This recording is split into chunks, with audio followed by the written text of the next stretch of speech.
Thank you very much for the introduction. Good afternoon, everyone. We're surviving very, very well in your lovely country. We've had fantastic hospitality and we've been made feel very warmly welcome, and we thank you very much for that. So with that, we'll get on with the next section. It's a little change of pace from Dr. Schroff's presentation. I'll just move that away a little. Is that better? It's not. There's some feedback I hear, but I think we're okay. So what we'll do in this section, we'll discuss a range of common and less common disease processes involving the abdomen. We'll identify the imaging features of these conditions, and we'll recognize potential pitfalls in interpretation. And we'll start right off with a question. So each of the following 4 patients has focal or segmental liver disease, and I'd want you to tell me which of the 4 appearances is most typical of a neoplasm. So one of them is a neoplasm, and the other 3 are not. And I just want you to tell me which one is a neoplasm. And I'll draw your attention to case 2, that this is a non-enhanced and an enhanced scan. The lights probably, hopefully, are low enough. So we'll let you look for a little while, and then when we're ready, in another moment, we'll go on to the question. I'll leave the images up. So the question here is a simple, well, it actually isn't a simple question, but it's easy to remember. It's simply, which one is the neoplasm? So when you vote, don't vote till you see the timer, and then press your selection, and remember to send it then to the receiver. So you have to press twice. Press your selection, and then press OK. And then when we're ready, we'll get some results. And you know, I thought 3 was a neoplasm too when I saw the case. And in fact, we'll speak about 3 in a moment. But the teaching point I'm trying to get across here is that if you have a complex cystic liver mass and you see enhancing septation, particularly if it's a middle-aged woman, you should regard that lesion as a biliary cystadenoma. So infectious cysts such as hydatid do not have enhancing septa. So the key detective part of these cases was to identify enhancing septa, and then the interpretation is that you should regard it as a biliary cystadenoma. If you're unsure whether there's enhancement or not, contrast ultrasound is very good, and a few of my colleagues do contrast ultrasound in select cases, and some of those select cases are to look for vascularity in complex cystic masses, perhaps in the liver or perhaps in the kidney, primarily those 2 locations. And here we can see microbubble contrast in the septations of this cyst. And this patient also had an MRI, and we can see post-GAD that these septations enhance. Now, what about biliary cystadenoma? It's a rare lesion, classically in middle-aged women. They can be unilocular or more typically multilocular. The vast majority occur in the liver, but at least one report, which I've referenced here, described biliary cystadenomas in the extrahepatic bile ducts, and there was a single case in that report in the gallbladder. And why is it an important neoplasm? It's an important neoplasm. It's usually benign, a biliary cystadenoma, but it does have a potential to progress to biliary cystadenocarcinomas. So if it's a middle-aged woman and she doesn't have comorbidities, at least in our practice, it's a surgical lesion. So that's why it's important to suggest the diagnosis. Now, looking at the other 3 cases I showed you, the first one you probably all recognized as a hydatid cyst. This is a burnt out hydatid cyst because on the unenhanced images, which I'm showing you now, all that high attenuation is calcification. It's not enhancement. So once these cysts burn out, you get calcification of the walls of the cyst and the endocysts, which have folded into the lesion. We see it there on CT. Ultrasound is exquisite at showing the morphology of the internal aspects of these hydatid cysts, and we see a comparative ultrasound. I've just turned it to correlate with the CT scan. Most hydatid in the world is Echinococcus granulosus, occurs typically in sheep and cattle farming regions. The adult tapeworm lives in the carnivores, and sheep, cattle, and sometimes humans, unfortunately, can be intermediate hosts. And the kind of buzzwords you hear used around hydatid cysts are terms like daughter cysts, so these little cysts propagate coming off the endocyst, and then as the membranes rupture and fold into the cyst, you'll hear people make reference to the water lily sign. Here's a more active hydatid cyst on ultrasound, where we see infolding of all the membranes of a pretty typical appearance, certainly enough to suggest that the patient undergo serological testing for hydatid disease. And here's another active hydatid. Note that this is an unenhanced scan. So you get hydatid gravel in the mother cyst, which has slightly higher attenuation than the daughter cyst. So if you look carefully here, you can actually see the daughter cysts lined up along the endocyst of this large hydatid cyst. And here's another example showing essentially the same thing with CT and then ultrasound in or around the same time. So this appearance is pretty pathognomonic of active hydatid disease. Now, sometimes if hydatid is left untreated or the cyst is large, its propensity is to communicate with the bile ducts and in fact drain down the bile ducts. And this is perhaps the best example of that I've ever seen, where you see this hydatid cyst literally pouring itself down the common bile duct on this coronal image. What we're seeing here, it's windowed poorly. That isn't actually air. That's a fat globule in the hydatid cyst. So if this were windowed more appropriately, you would see that that's fat. And if you look at the literature and review it, the original literature stated that if you saw fat in a hydatid cyst, it suggested communication with the bile ducts. But other people have looked at it and disagree with that interpretation. So I think it's safe to say now that it's an interesting finding, and whether it actually represents communication with the bile ducts is controversial. But you will occasionally see fat in a hydatid cyst. The arrow there is highlighting the communication with the CBD, and there's a little globule of fat.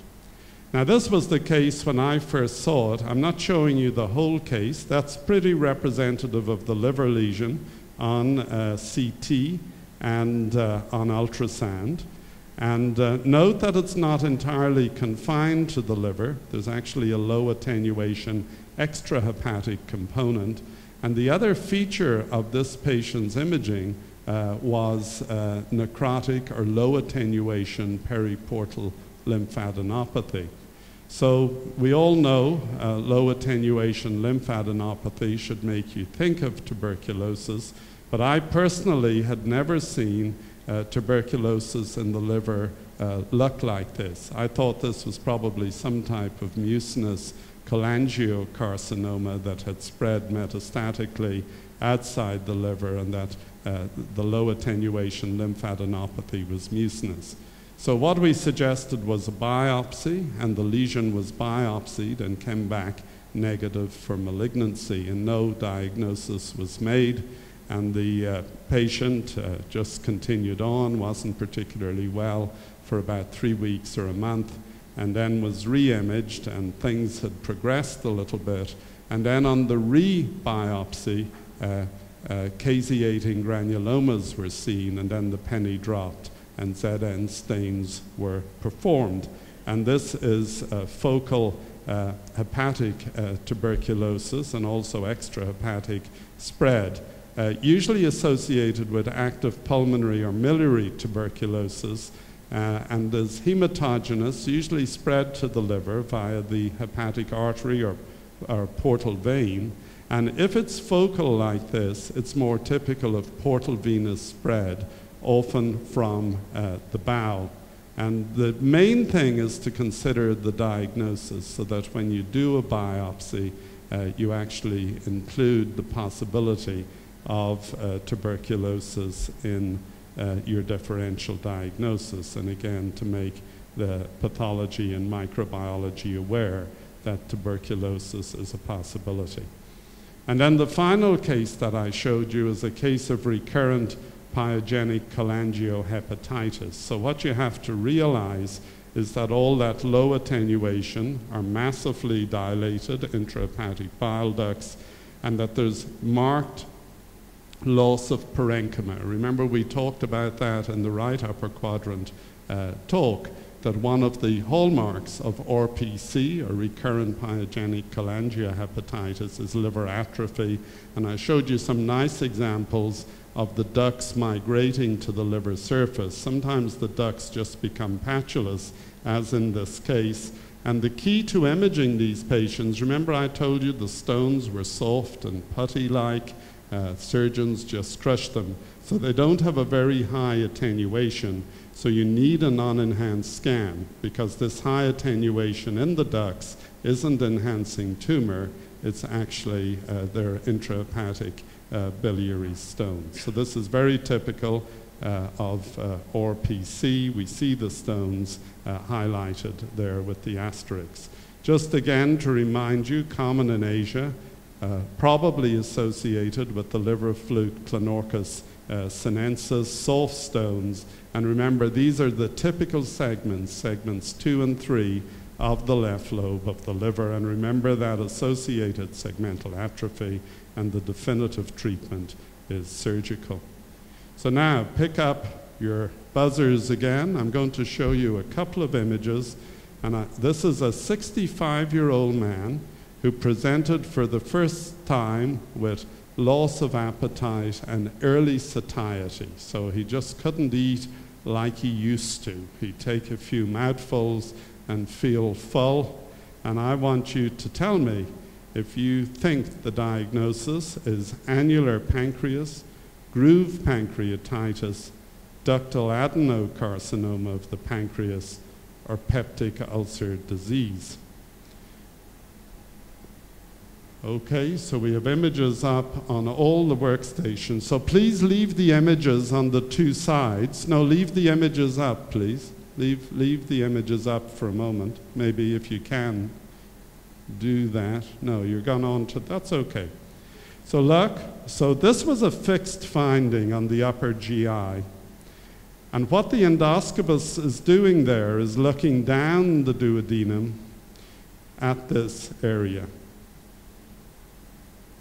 So we're looking en face at this fixed finding on the upper GI. So I think you've got the imaging. So now I'll go to the questions, and then we'll start the timer. And don't vote, now you can vote. So do you think that represented an annular pancreas, groove pancreatitis, ductal adenocarcinoma of the pancreas, or peptic ulcer disease? And that is excellent. So, yeah, well over a third went with the correct answer of annular pancreas. So for years, I thought annular pancreas was a condition of neonates and children. But it is actually very common, in my opinion, in adults. It's not often symptomatic.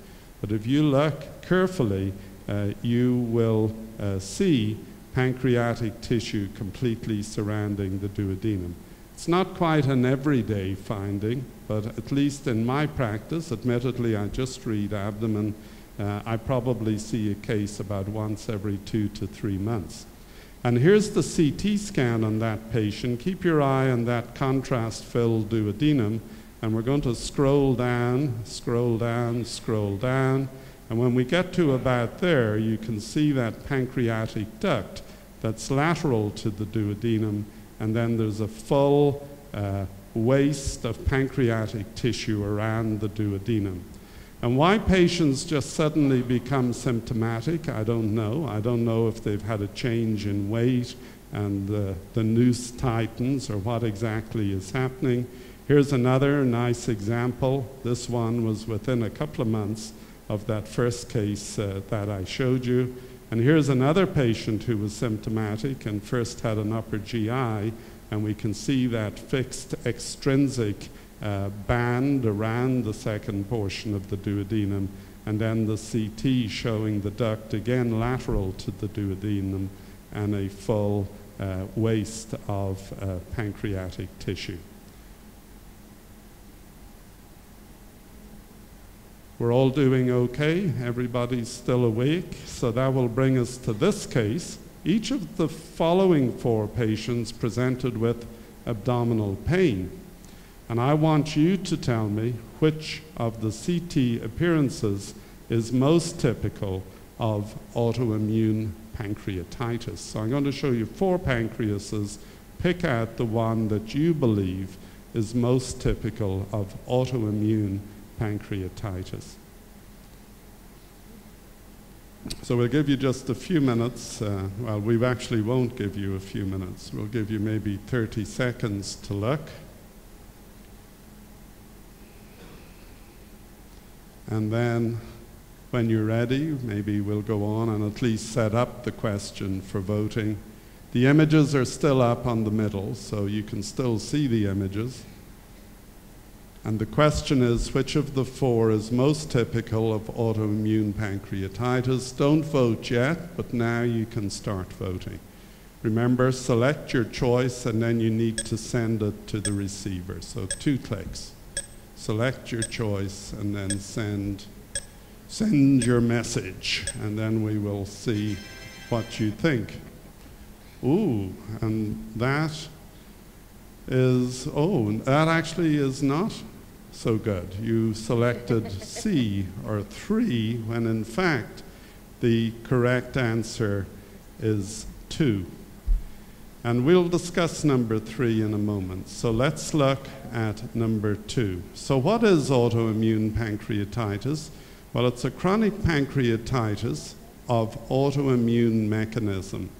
And it's so important for 2 reasons. One, the imaging features are often confused with ductal adenocarcinoma of the pancreas, which, as you know, has a very bad prognosis. So it's better if you can avoid telling a patient that they probably have cancer if there's a chance that they don't. The other important reason to make a diagnosis of autoimmune pancreatitis is that it's a treatable condition. It's steroid responsive.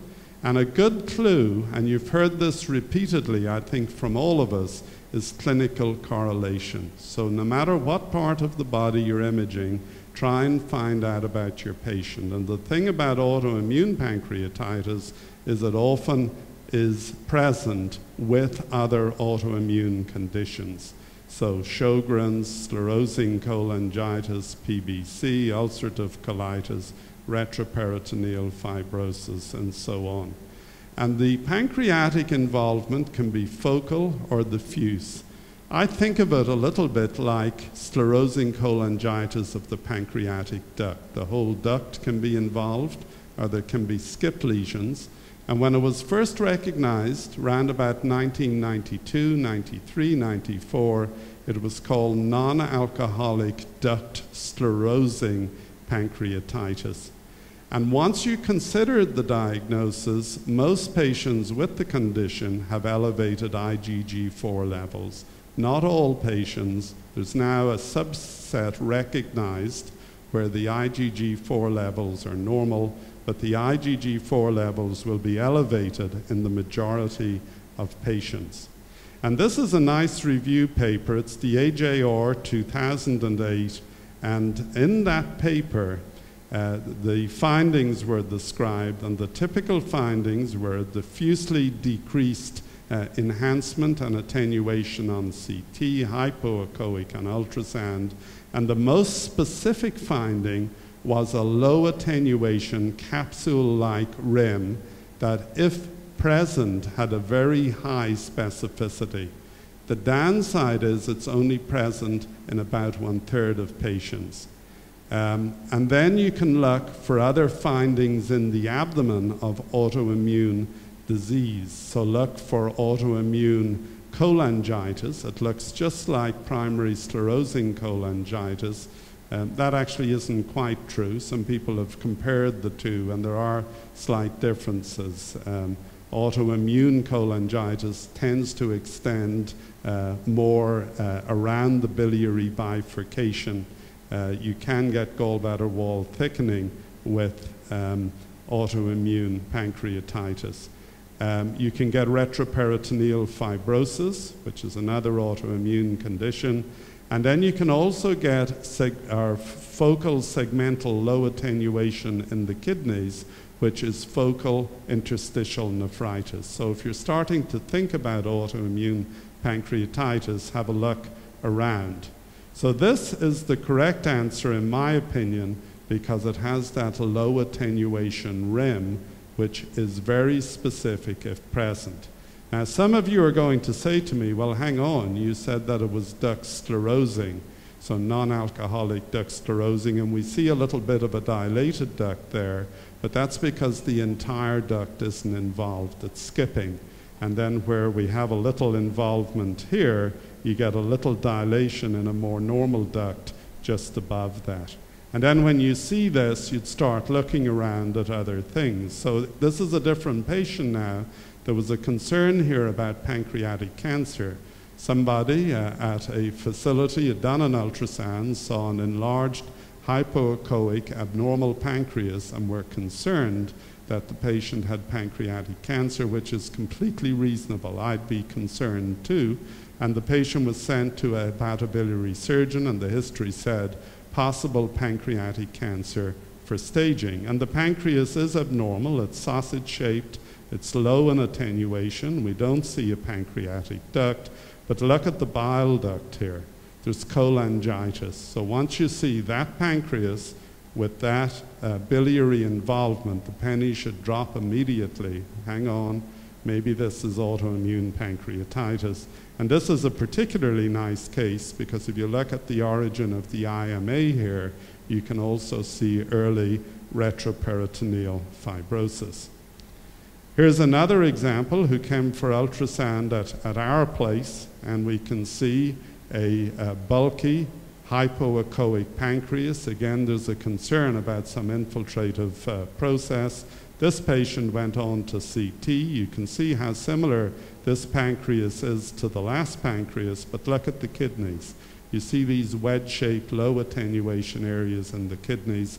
This combination is also very suggestive of autoimmune pancreatitis. To look at our other cases, we've had 2 patients like this in our practice. Both patients had Merkel cell carcinoma of the skin and were on treatment for that and had normal pancreases identified on imaging at the onset of their treatment, and then while on treatment became jaundiced and were imaged again, and both patients had pancreases that looked just like this, that when biopsied was B-cell lymphoma, and this patient has already been stented, so this patient had had an endoscopy and stenting. Just one word about that. If you have a jaundiced patient and it's felt to be due to biliary obstruction, try and convince your physicians and surgeons to image the patient prior to stenting.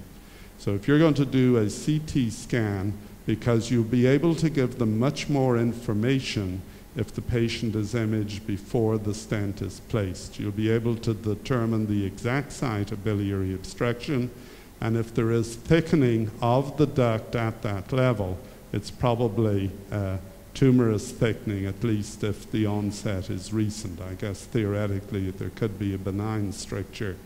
But once the stent is placed, then it's much more difficult because you can't quite establish the level of obstruction. And once a duct is placed, or a stent is placed, you can get reactive thickening of the wall of the ducts.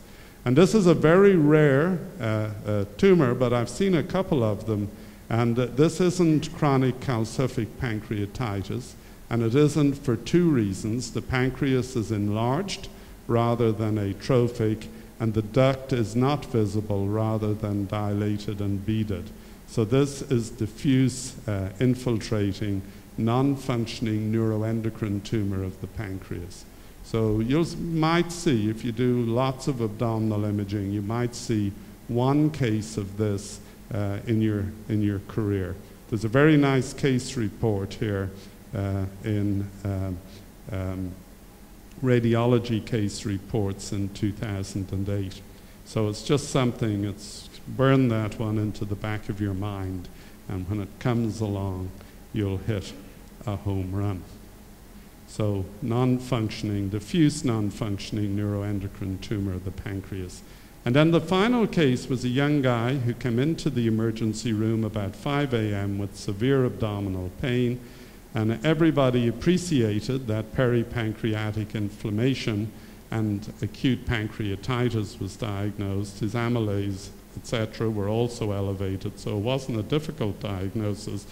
But what's critical to recognize here on this pancreatic phase study is complete absence of enhancement of the pancreas.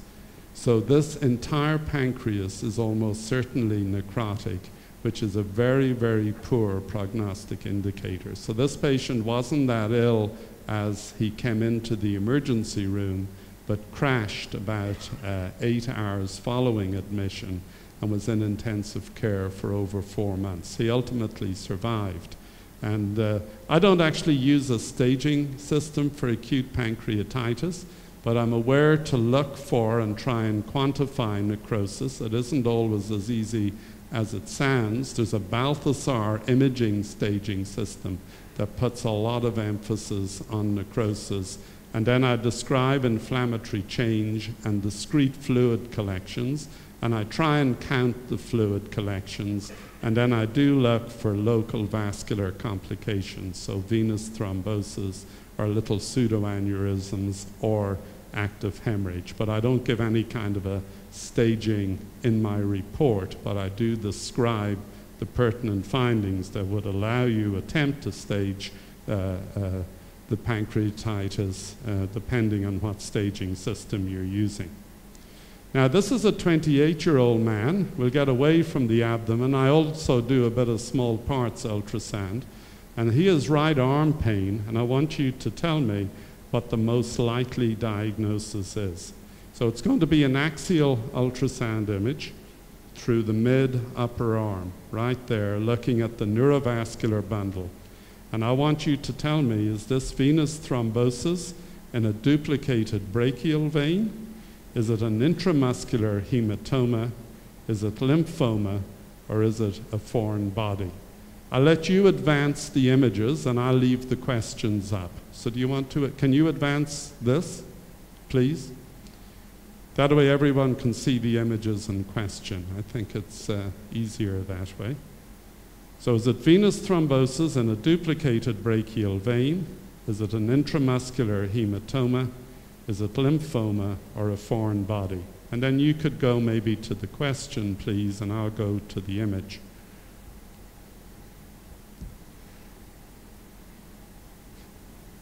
So I've labeled the artery and vein for you, the brachial artery, brachial vein. This is the abnormality in axial, and then this is a sagittal view of that abnormality.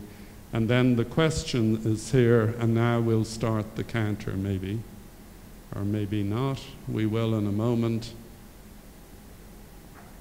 Okay, so you can vote now.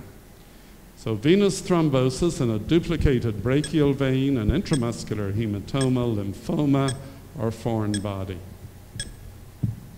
You know the options. I'll go back. I'll give you one last look. Da-dun. Okay. Let's have a look at your yeah. One of my colleagues, I didn't know what this was when I saw it, but one of my colleagues made the diagnosis, and the reason he made the diagnosis is why?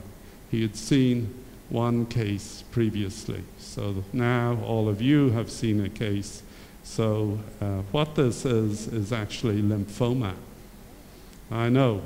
Who said the world was fair? It just isn't fair. So what you're actually seeing there is the brachial nerve, and there's lymphomatous infiltration all around the nerve and the nerve sheath.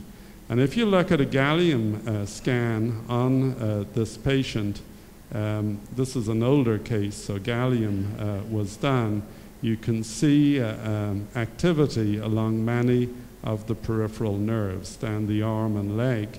And this patient then went on to staging CT, and if you look carefully, there's that brachial nerve in the right upper arm on the edge of the chest CT, and if we look at the lower abdominal CT, there's the sciatic nerve. So it's just an unusual but interesting appearance of lymphoma. And my colleague was quite adamant as well. I thought he was absolutely crazy, but then that's one of the joys of where I work. I work with people who are smarter than I am, so I have the opportunity to learn from them all the time. Okay, I'm going to show you now 4 ovarian masses, and I want you to tell me which of the following sonographic appearances is most typical of ovarian cancer. So 4, they're all ovarian masses, so they're all arising in the ovary, and I want you to pick out which one is most typical of ovarian cancer. So is it 1, 2, 3, or 4?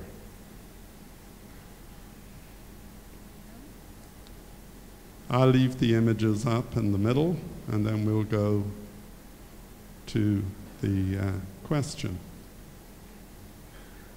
And now the voting has started, so if you can send in your preference. Which one is most typical of ovarian cancer? Oh yes, fantastic. So that is indeed the correct answer, number 3.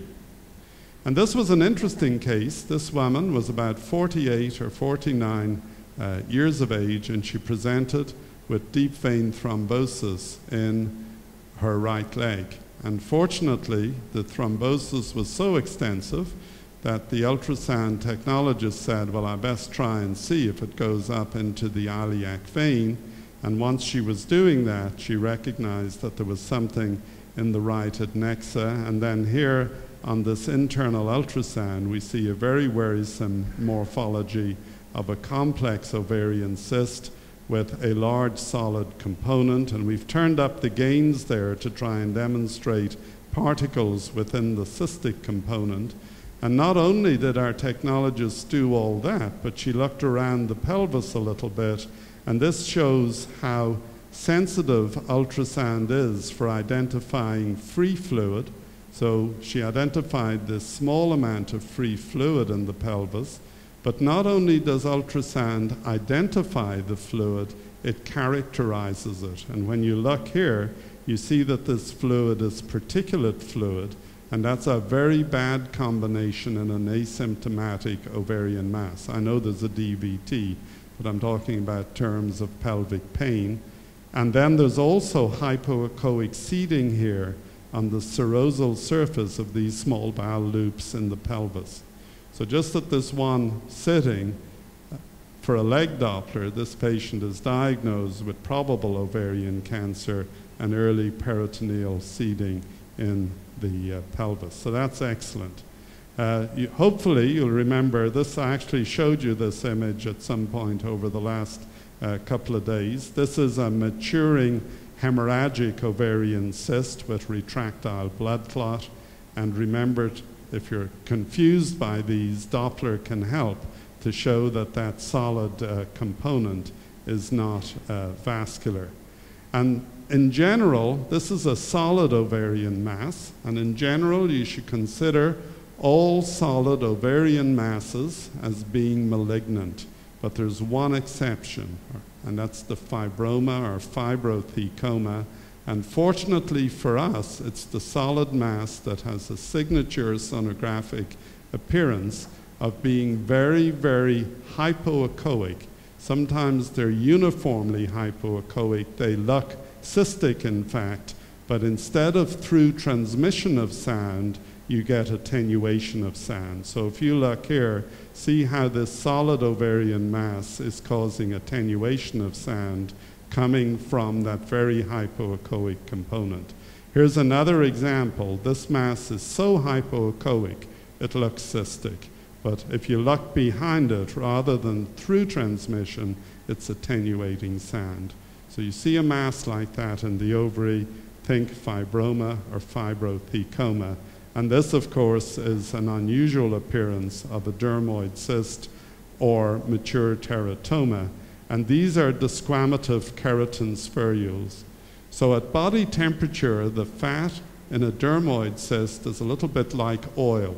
And you all know what oil is like. So like oil, and then desquamates into the cyst, and then these little spherules develop, and they rub off each other, and then over time they're called dermoid pearls. So at surgery, if you open the dermoid cyst, these desquamative keratin spherules look like pearls. Now, just as another aside, something else I learned within the last few years that I certainly didn't always know. And that's a worrisome adnexal mass in a woman in early pregnancy. And this is a 31-year-old female in the first trimester of pregnancy, and she is a rapidly growing vascular right adnexal mass. And if you look at this mass, it's very worrisome. There are large lobulated solid components, and when you put on Doppler, highly vascular. You don't have to spend any time looking here. You just put on color on that solid component. There are vessels. Very easy to get some spectral traces, and although we don't do spectral analysis, we don't routinely do PIs and RIs, you can see this mass has a very low resistive or pulsatility index. So you're very worried that this might be a malignant mass, but be aware of patients with endometriomas who get pregnant can have decidualization of the endometrioma. So you might want to consider that if you see a mass such as this in early pregnancy. Again, get to know your patient. Is there any history of endometriosis? And you might save somebody surgery and the morbidity related to that in early pregnancy. Hormonal effects of pregnancy, rapidly growing solid components.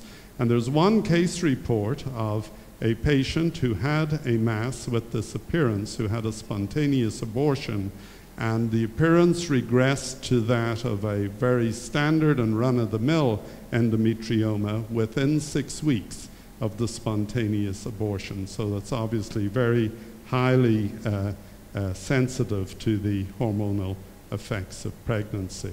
So if you see a mass like this, you're not going to be totally reassured and totally comfortable, but you might consider, at least on consultation with her obstetrician, at least raise the possibility, and maybe the obstetrician might have the comfort to follow this expectantly rather than rush in and perform surgery on what is a benign lesion. And then I'll just remind you once again, I'm trying to avoid a lot of repetition with what I showed you before, but a little bit's useful. We talked about ovarian torsion, but we also talked about this condition, massive ovarian edema, a more subacute presentation. edema of the ovarian stroma. The gray scale image here looks just like a torsion, assuming the other ovary is normal, and it was in this case, but you put on Doppler and the ovary is hypervascular rather than hypovascular or avascular. And this is massive ovarian edema, young women, ovulation induction, pregnancy, and again, invariably the right ovary. Remember, ovarian vein thrombosis also invariably on the right side. Maybe recurrent partial torsion, and again, another opportunity, if you have that picture, to preserve ovarian function and not necessarily rush in and operate. Now, this was a young woman, a 17-year-old Afro-Canadian woman, G1, P0, and she came for a dating ultrasound at 8 weeks gestation. What is the most likely diagnosis? So again, our technologists come, they're doing the scan, they often have, just that feeling that they'll have a very quick look around, just not spend any time, just run the probe around a little, and they don't record that with images. And in fact, we often don't know they've looked, but every so often they find something. And this is what they found in this case. So just to orient you, this is the left kidney, this is the portal confluence and splenic vein, this is the pancreas, and this is the very superior margin of this solid, vascular, well-encapsulated mass. And then you scan down a little more inferiorly, that's what the belly of the mass looks like, and this is showing how vascular it is on Doppler ultrasound. Just leave the images for a moment, please. I'm going to go back to the questions just so that you can see the images and questions. So, do you think that's a gastrointestinal stromal tumor? Do you think it's an adrenal cancer? Do you think it's a non-functioning islet cell tumor? Or do you think it's a solid and papillary epithelial neoplasm? And if it reassures any of you, I got this one wrong as well. So we stand up here and we make it all sound very simple. But tomorrow, or well, I won't be back at work tomorrow, but a day or two later when I'm back at work and I see a new fresh case, it's very different than standing up here and saying how easy it all is. So really what I'm trying to do is just give you some pointers. There's a very good reason. There are actually two good reasons why I got this one wrong. So we're going to vote now. I'm going on a little, obviously, taking up too much time. 12, 11, 10, 9, 8, 7. What do you think it is? There are your options again. The votes are in. Okay, there's a spread between A and D, really, and 3 also. Yeah, so that's excellent, actually. The right answer is D. I thought it was a GI stromal tumor, but there's a reason.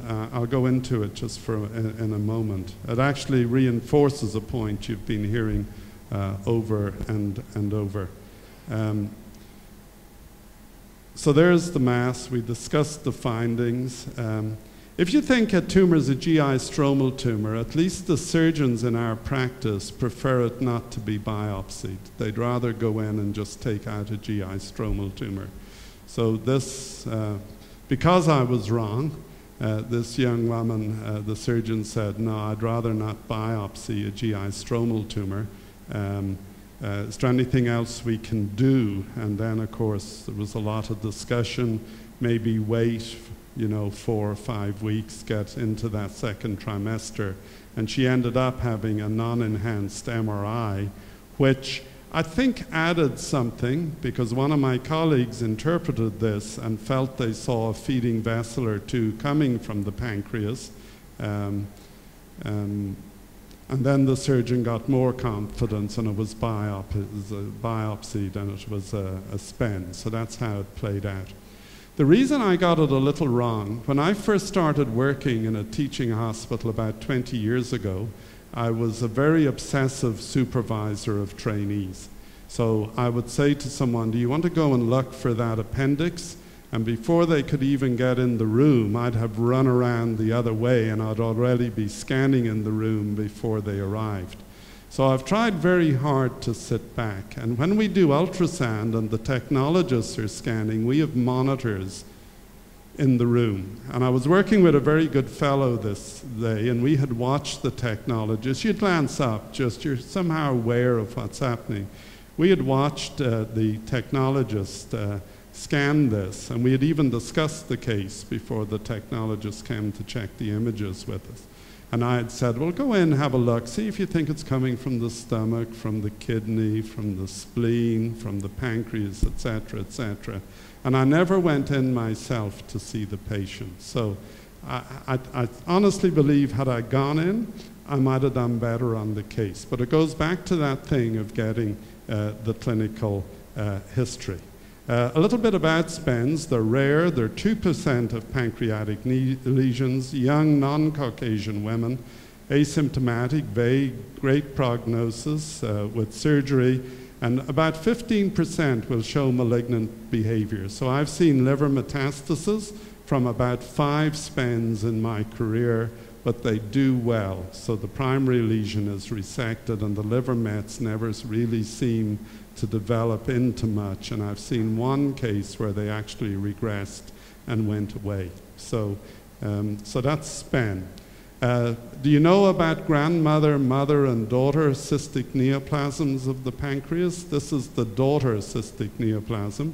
The grandmother is the microcystic serous cystadenoma, the benign one, so the older patient gets the benign tumor, and then the mother tumor is the macrocystic mucinous cystadenoma or cystadenocarcinoma. So a bit like biliary cystadenomas, the macrocystic mucinous tumor has malignant potential. So that's grandmother, mother, daughter, and then the grandfather tumor, IPMN, so intraductal papillary mucinous neoplasm. Okay, this is the second reason I got that case wrong, because this was a case I'd seen a couple of years earlier. And this patient, there's the pancreas, there's the splenic vein, there's that solid, well-encapsulated vascular mass in an identical location. There's the upper GI, the submucosal tumor. Don't miss the central umbilication here. That's a very, very useful clue in these lesions if you see it. Look for a central umbilication in these masses, and this, of course, is a GI stromal tumor. This is a different patient, not the same patient.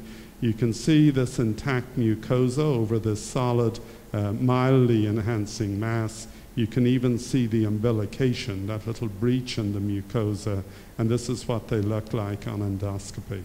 So this is GI stromal tumor. And again, in our practice, our surgeons would prefer not to biopsy GI stromal tumor, because if they do recur, they often recur by peritoneal spread. So even post-operatively, if you see, if you're looking for recurrence, look carefully at the peritoneum.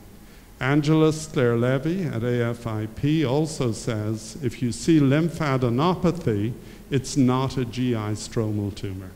So if you see a mass that you think might be a GI stromal tumor and there's lymphadenopathy everywhere, at least broaden your differential a bit. I've heard her say, if you see lymphadenopathy, it isn't a GI stromal tumor. And anecdotally, from what I've observed in my practice over the years, I think that holds true. So, but I give her credit for that. Each of the following 4 patients has underlying systemic disease. This is a tough one, but it's a good differential of, you'll see in a moment. So each of the 4 following underlying systemic disease, I want you to tell me which is most typical of extramedullary hematopoiesis. So there are the 4 patients. You have to pick out the extramedullary hematopoiesis. And we're getting ready to vote. I'll leave the images up in the middle. And then when the counter has started already, you can cast your ballot. Remember, select your choice, and then you send your answer in to the receiver. So 2 clicks. Usually when we see perirenal disease like this, you like to know, is there trauma? Has there been a renal biopsy, particularly if it's on the left side? So we're split kind of between B and C. You got it right, actually. When I turned around, I thought the answer was C. The correct answer is B, is 2. But you wonder, is it hematoma? Because that's a common thing. So is there trauma? Has there been a biopsy? Another common condition would be lymphoma. We all know how lymphoma likes to encase the kidney, grow into the renal hilum. But this is extramedullary hematopoiesis. That's the right answer. And to me, the clue here is the bone is very, very sclerotic. So there's maybe an underlying hemopoietic condition. Again, know your history. So this was another case that I saw. This patient actually came for imaging of a splenic mass. There was some concern. Somebody had done an ultrasound. And it's an interesting condition because in addition to the splenic mass, there's maybe a little bit of fat in that. There's this very typical lower thoracic spinal soft tissue lobulation. So that's a very typical location for extramedullary hematopoiesis. There's also a hyperdense liver on this unenhanced scan. So this patient has probably had lots of blood transfusions over the years, and then the bones are expanded. So this patient had thalassemia with extramedullary hematopoiesis. This patient turned out had amyloid, this calcified perirenal infiltration and thickening.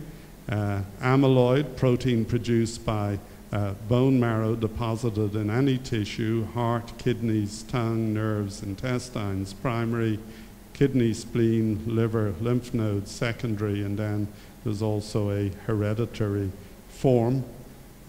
This is a condition. We have a few patients in our practice with this condition, Rosai-Dorfman syndrome, and this patient happened to have developed hypertension from renal artery stenosis. So this is a renal artery stent, and it's just another one of maybe about 5 years ago, one of the cases of the day was a Rosai-Dorfman syndrome. It looked very like this. I think 2 people at the entire meeting got the right answer. So it's not a common thing. It's not something we're all familiar with. But it's a sinus histiocytosis with massive lymphadenopathy. So paranasal sinuses, soft tissues, skin goes into the orbit, up into the central nervous system, the salivary glands, and look for histologically abundant histiocytes and lymphocytes and occasional plasma cells. And this was a case of Erdheim-Chester disease, and my pediatric colleagues here will know a great deal more about this condition than I know, but it's a form of non-Langerhans histiocytosis with diffuse infiltration of bone, viscera, and retroperitoneum, and then can progress to the respiratory, renal, and cardiac systems. I'm still good, 10 minutes. Will I keep going? I think I just have one more set, maybe, or 2 at the most, but I can stop at any time. So just one more? Okay, so one more it is. Peritoneal nodules on ultrasound and CT. What is the most likely diagnosis? So is it peritoneal carcinomatosis? Is it splenosis? Is it endometriosis? Or are these dropped gallstones? Okay, will you leave the images just for a moment? Oh, you're going to give, no, you leave the images and I'll go back, because then everybody has a chance. So peritoneal carcinomatosis, splenosis, endometriosis, or dropped gallstones. So we'll just give you a little bit of time. Make up your mind time. And then if you go to the question, I'll go back to the images just while we're setting it up. And once we're set up, I'll go back to the questions so that you can choose.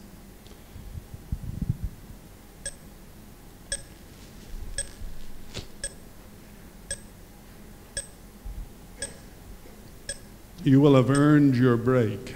You're working hard. A, B, C, and D. So I'm glad I put this in, actually. All your answers are very reasonable. So there's a differential for peritoneal nodules. And again, the way you can help yourself is to find out more about the patient and that clinical history. These are actually drop gallstones. And we see this all the time. So this is important. It's not something I've seen one case in my life. I see this a number of times every year.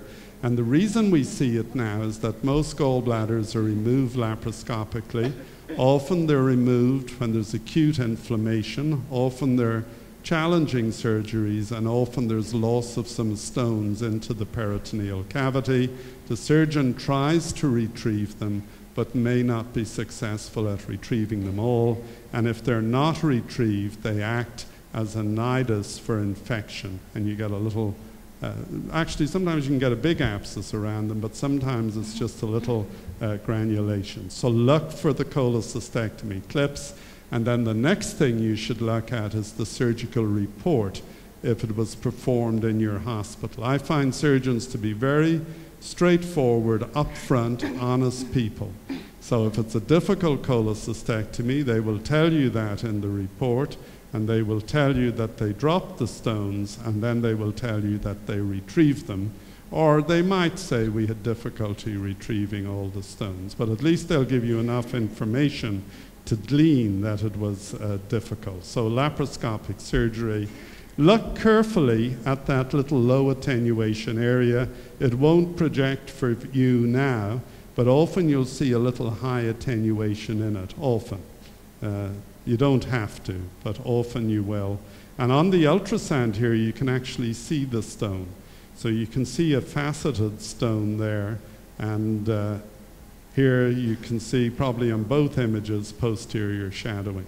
So it's like so many things when we're interpreting, you have to kind of think of it at least or see it before. There's something magical about that, although it didn't help me with the GIST case. You see how I don't like getting things wrong? Still irritates me years later. Okay, so drop gallstones, usually around the liver. This is an unusual case because these stones had spread down into the pelvis. I have them highlighted there. And this was an interesting case. This patient came from a new hepatologist at our hospital, and the history was an enlarging liver mass with calcification. That's how the patient was sent to him. And this CT was done, and I recognized that there was a calcification around it. I recognized it was outside the liver, and because I've seen lots and lots of drop gallstones, I said, well, this is an abscess around a drop gallstone. And the gallbladder was missing. And he phoned me and said, you know, what are you talking about? And I said, look, I know you find it hard to believe, but get a copy of the surgical report, and it'll tell you that it was a difficult surgery, that some stones were dropped, maybe not all retrieved. And about 6 weeks later, he phoned me and he said, it's unbelievable. He said, that's exactly what the surgical report said. So this is another example. I've seen a large flank abscess from drop gallstones where they actually eroded through the abdominal wall. 4 minutes, but I'll be shorter even. I'll just quickly show you the others. Splenosis, so always look up at the spleen. If it's absent, get a bit of history. There's probably been trauma. This came query ovarian cancer. One of my colleagues did the scan, saw 2 normal ovaries, and said, wow, that looks awfully like a spleen, and went in to chat to the patient. Road traffic accident 10 years earlier, had a splenectomy. If you want to prove splenic tissue, you can do an altered red blood cell scan or a sulfur colloid scan, and that may prove the point. This is endometriosis, so you were right on the money. It looks just like those other nodules I showed you. Ultrasound here shows normal ovaries. This is what those nodules look like on ultrasound, and then a more fantastic bright on T1 fat sat, and the hemosiderin ring. So remember endometriosis. And then I'll just show you, I think this might be my very last thing, these cystic lesions, a condition called endosalpingiosis. So this woman had a recurrent ventral hernia that the surgeon wanted mapped out for a laparoscopic repair, and she had this cystic peritoneal stuff. And interestingly, she had had a hernia repair 10 years earlier, and when they were doing the repair, the omentum looked very abnormal, and the surgeon took a big wedge biopsy, and the pathology showed endosalpingiosis. And these cysts are lined with fallopian tube epithelium. So they're peritoneal Müllerian inclusions, glandular epithelial cells derived from peritoneal mesothelial cells. And there's actually a triad. There's endosalpingiosis, endometriosis, and endocervicosis. So there may be a theory. I always thought that endometriosis was explained to me as retrograde menstrual flow. But it may be, and an alternate theory might be, that it's congenital and that you get Müllerian inclusions that become activated at the time of puberty. So remember the clinical history. You've heard all of us emphasize that over and over and over. Carefully observe findings, interpret with all the information, and then make some useful recommendation if you can, so that our clinicians will be pleased with us and see that we add some value to patient care. So I got sucked in on some of the cases, you got sucked in on a few of them, and I thank you once again for your attention today, and once again for your very, very warm welcome and support throughout the meeting. Thank you.